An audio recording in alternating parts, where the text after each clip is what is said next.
Recently we considered two types of challenging behaviour, those that affect the individual and those that impact upon others.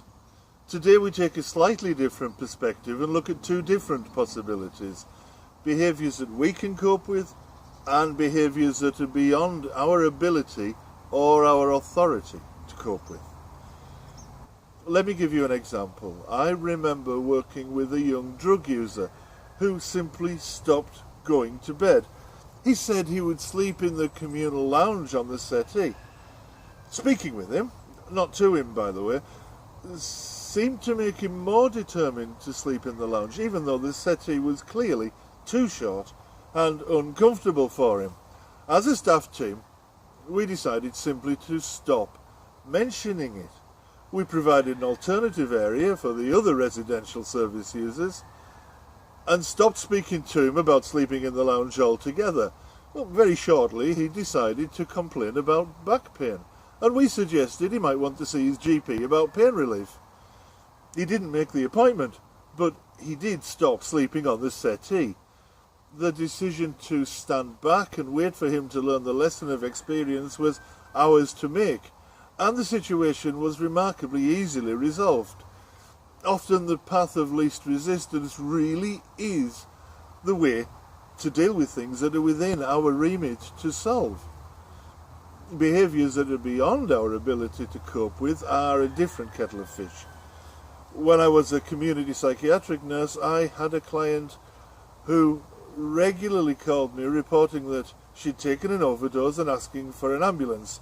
And actually, I've had several clients who do that over the years. The more I responded, the more frequently she called, and she didn't always tell the truth.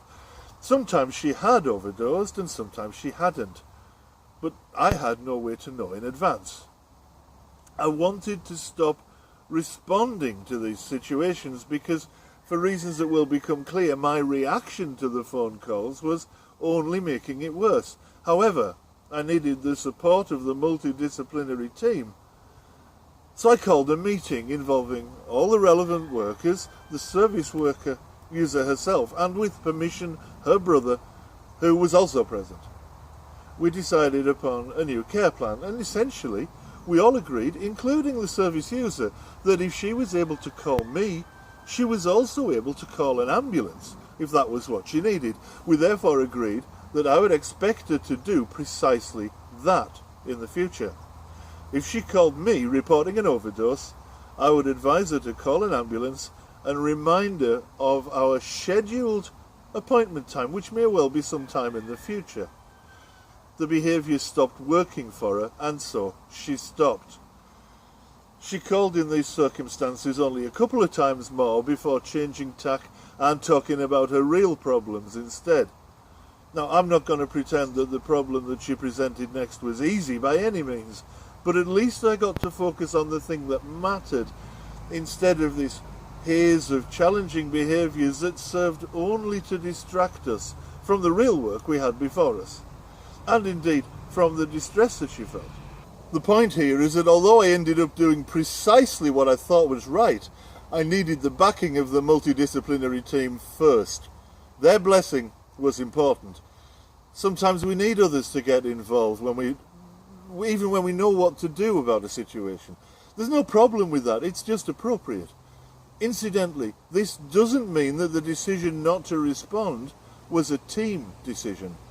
It was always my decision how to respond when I picked up the phone, and I could have changed my mind had circumstances demanded. Team meetings don't take away our responsibility for our decisions. If you're Johnny on the spot, you decide what to do. But they do make those decisions easier to defend if we need to. My decision was safer because I'd discussed the situation with the team and they'd agreed with my strategy. Had I not discussed the situation with the multidisciplinary team and my client really had overdosed, I'd have had a hard time explaining my actions to the ensuing inquiry. As it was, had she come to grief, and she didn't, but she might have done, I'd have been able to defend my decision precisely because of the involvement of the team. I'm Stuart Sorensen, and you can find me at www.mindthecaretraining.com. Thank you for watching.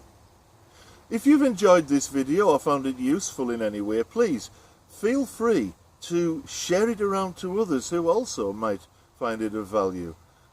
And if you click on the little character icon in the center of your screen right now, you can also subscribe to the channel. I'd really appreciate it if you did. Thank you for watching.